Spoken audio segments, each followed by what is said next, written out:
चलो देखो, linear equation in two, okay, an equation of the form of x plus by बात में equal to c,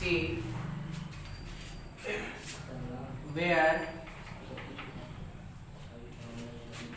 a, b and c are real number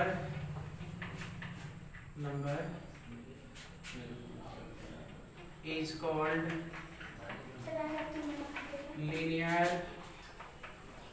equation in two variable. देखो हुआ कि कोई भी equation अगर ax plus b y plus c equal to 0 के form में हो, a b c real number होना चाहिए, but in two variable a is not equal to 0 और b is not equal to 0, मतलब a भी 0 नहीं होना चाहिए और b भी 0 नहीं होना चाहिए, दोनों में से कोई भी 0 नहीं होना चाहिए। अब जैसे देखोगे एग्जांपल अगर हम देखें तो जैसे देखो 2x 5, ये linear equation in two variable में होगा, है ना। कोई भी लेंगे, याद रखिएगा पहचानने का दो तरीका।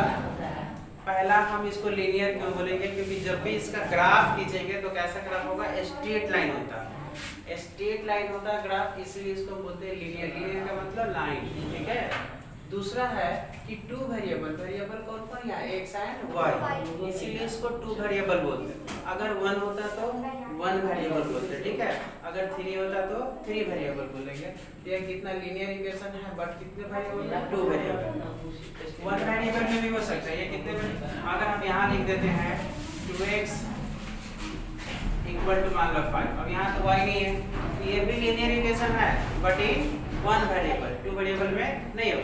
टू वेरिएबल होने के लिए क्या होना चाहिए, इसमें टू वेरिएबल हो गया, क्लियर। 8 हम लोग क्या पढ़े थे, 1 पढ़े थे कि 2 पढ़े थे, 8 में 1 पढ़े थे। अब देखोगे नाउ, तो यहाँ जो हमको 9th स्टैंडर्ड में जो पढ़ना है, लीनियर इक्वेशन का ग्राफ खींचना पड़ना है, और दूसरा स्टैंडर्ड फॉर्म, क्या करना है, स्टैंडर्ड फॉर्म में लिखना है। तो a is said to be coefficient of, किसका कोफिशिएंट होगा, वो coefficient of x and b is the coefficient of y, और क्या होगा, y होगा, क्लियर। a को x का कोफिशिएंट और b को y का कोफिशिएंट बोलेंगे, ठीक है। अब जैसे क्वेश्चन होगा, मेरा क्वेश्चन क्या होगा, फाइंड, क्वेश्चन होगा right the given equation 2x minus 7 equal to 8 by 2 8 by 5y, ठीक है। in standard form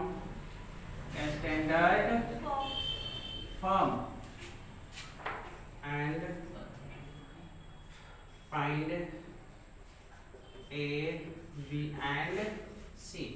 देखोगे समटाइम्स इसको ऐसे भी लिखा रहता है, कभी कभी देखोगे ax plus by minus c equal to 0, या ax plus by plus c equal to 0 भी लिखा रहता है, ax plus by plus c equal to 0, ठीक है। ax plus by plus c equal to, तो उससे कोई बड़ी बात नहीं, जिस फॉर्म में भी हो हम लिख सकते हैं। आप इसको इस फॉर्म में, इसी फॉर्म में लिखिए ना, क्या परेशान होइएगा, प्लस सी इक्वल टू 0, कोई दिक्कत नहीं, ठीक है। तो ax plus by plus c equal to क्या हो गया, 0। तो सबसे पहले इसको डेकोरेट करेंगे तो सॉल्यूशन लिखिए। देखिए यहाँ हो गया 2x अपने पोजीशन पे होगा, y को इधर लिया तो कितना होगा 8/5 y और -7 इक्वल टू क्या हो गया, क्लियर।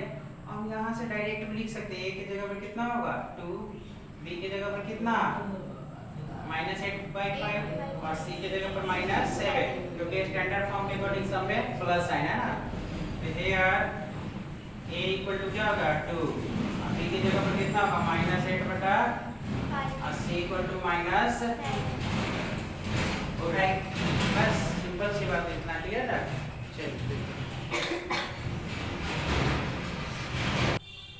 चलो नेक्स्ट क्वेश्चन होगा कि एक्सप्रेस द इक्वेशन कैसे लिखते हैं शॉर्ट में, x इक्वल टू मान लो 0 भी रख सकता है 2 in the form of x plus by plus c equal to 0। मतलब x इक्वल टू 0 को किस फॉर्म में लिखना है, x plus by plus c equal to 0 के फॉर्म है ना। क्या है x plus by plus c equal to 0। तो आप करेंगे क्या, इसको आप लिखना चाहोगे या 1 2 भी दे सकता है, कुछ भी दे दे, मान लो 2 दे दे तो क्या क्या 8 भी दे सकते, ऐसा कुछ नहीं दे सकते। अब देखो तो कुछ सॉल्यूशन मान लो क्या करेंगे, कुछ भी -2 भी दे सकता है इसके जगह पर, कुछ भी दे। तो सबसे पहले उसको इधर ले आएंगे, -8 इक्वल टू 0, जो नंबर दिया गया उसको इधर ले आएंगे। अब देखो इसको लिख सकते हो 1 × x लिख सकते हैं, क्या प्लस क्या होना चाहिए मेरा by, तो b है नहीं है ना, y वाला है ही नहीं, तो इसमें क्या लिख देंगे 0 × प्लस -8 को कर लेंगे इक्वल टू स्टैंडर्ड फॉर्म हो गया कि नहीं। x प्लस दिखने के लिए तो यही चीज है, ये -8 ना था, अरे ये -8 ऐसे है ना, देखो -8 है, लेकिन अगर हमको उस फॉर्म में बोलते हैं ना तो प्लस, यहाँ प्लस है तो यहाँ प्लस कर देंगे, सॉरी यहाँ पर प्लस कर देंगे, लेकिन माइनस को अंदर ब्रैकेट लगा देंगे, बात तो ही हुआ। अब a इक्वल टू क्या हो गया 1, b equal to and c equal to minus, है ना, c इक्वल टू, क्लियर ना, क्या दिक्कत क्या नहीं समझ में, पूरा समझ में आया। अरे x इक्वल टू क्या दिया वो 8, तो x इक्वल टू 8 को स्टैंडर्ड फॉर्म में लिखना है, क्लियर ना। तो x plus by plus c equal to, तो a इक्वल टू क्या हो गया 1 and c equal to -8, clear. Question अब हमको ग्राफ बनाना है, graph of linear equation in 2 variable.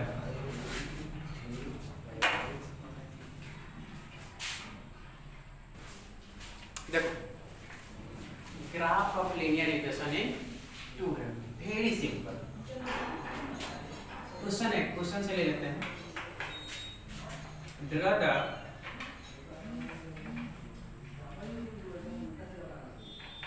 Graph of equation 2x - y = 5, है ना, क्लियर। हम लोग लास्ट चैप्टर कोऑर्डिनेट में पढ़े भी है बहुत सारा चीज, एक ग्राफ खींचने के लिए हम लोग कोऑर्डिनेट में बात किए थे, एक वर्टिकल और एक हॉरिजॉन्टल इंटरसेक्टिंग लाइन लेते हैं, इसको क्या बोलते हैं एक्स एक्सिस में, इसको क्या बोलते हैं वाई एक्सिस, क्लियर ना।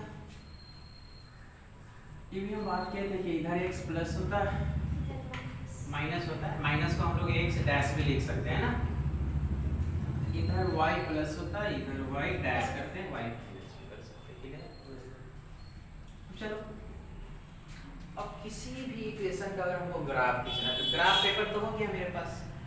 अब लीनियर इक्वेशन का ग्राफ खींचने के लिए, यानी किसी भी स्ट्रेट लाइन को खींचने के लिए कितने पॉइंट का नीड होता है, 2 पॉइंट का कितना 2।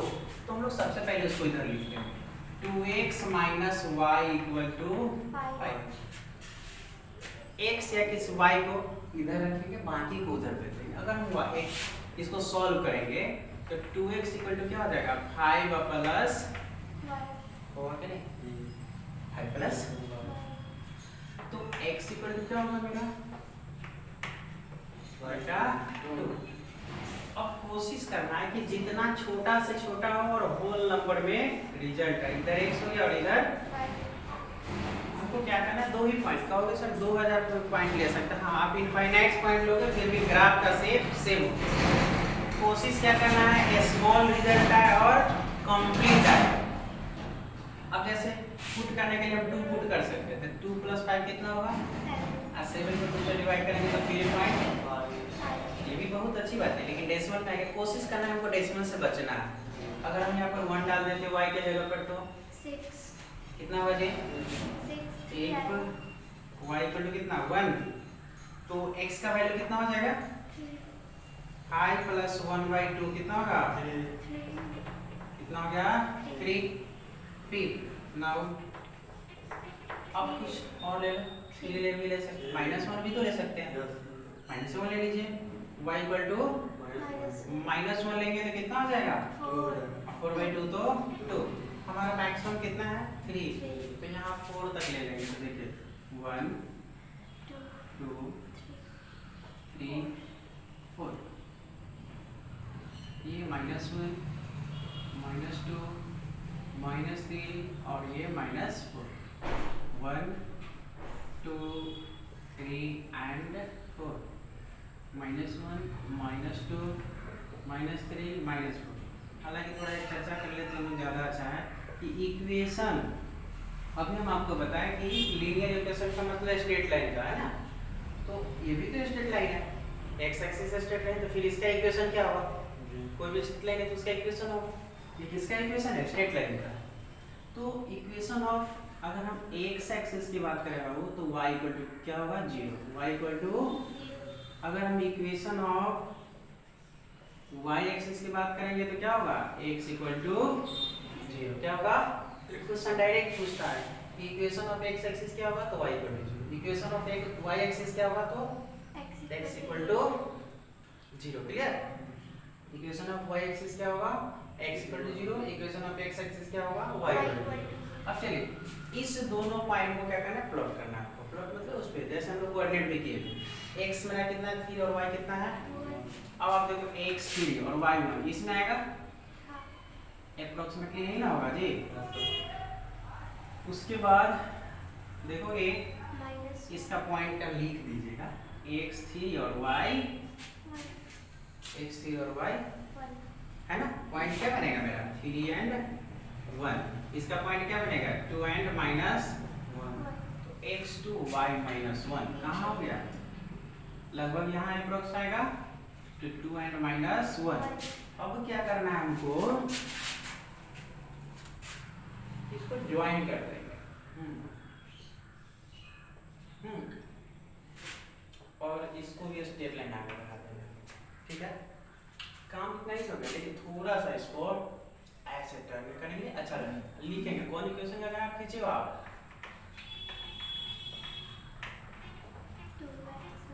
क्लियर। बस इतना ही क्लास का आपका 9th में कोई दिक्कत लिखिए।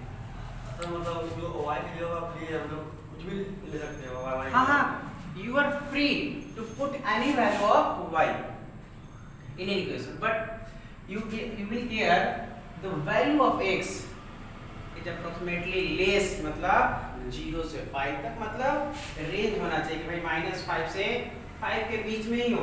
ऐसा नहीं कि 50 से 50 में कितना बड़ा क्वांटिटी यहाँ लेंगे आप। If you put the value of y is larger like 1000 then x will also range of that, y के रेंज में ही x का वैल्यू मिलेगा।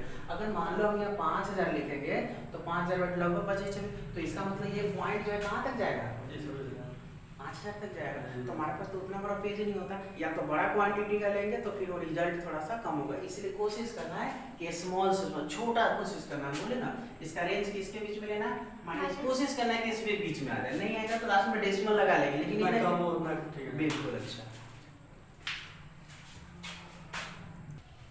देखो, सबसे पहली बात तो है कि एक ग्राफ पेपर पर हम जितना चाहे उतना ग्राफ खींच सकते हैं। दूसरा, अगर क्वेश्चन ये होता होगा कि ड्रॉ द ग्राफ ऑफ, बड़ा बड़ा क्वेश्चन होता खींच लेता है बच्चा सब, छोटा क्वेश्चन में फंस जाता। अब क्वेश्चन है कि draw the graph of equation, मान लो x इक्वल टू 5 या y इक्वल टू -2, है ना।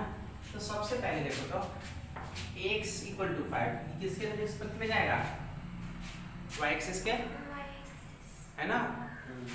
तो अगर y नहीं रहेगा तो x इक्वल टू कुछ भी रहेगा तो किसके पैरेलल होगा, y एक्सिस के। किसके पैरेलल होगा, अब x इक्वल टू 5 कहाँ जाएगा, यहाँ जाएगा। Yes sir. अब 5 पर इसको ऐसे खींच दो, यही ना हो गया।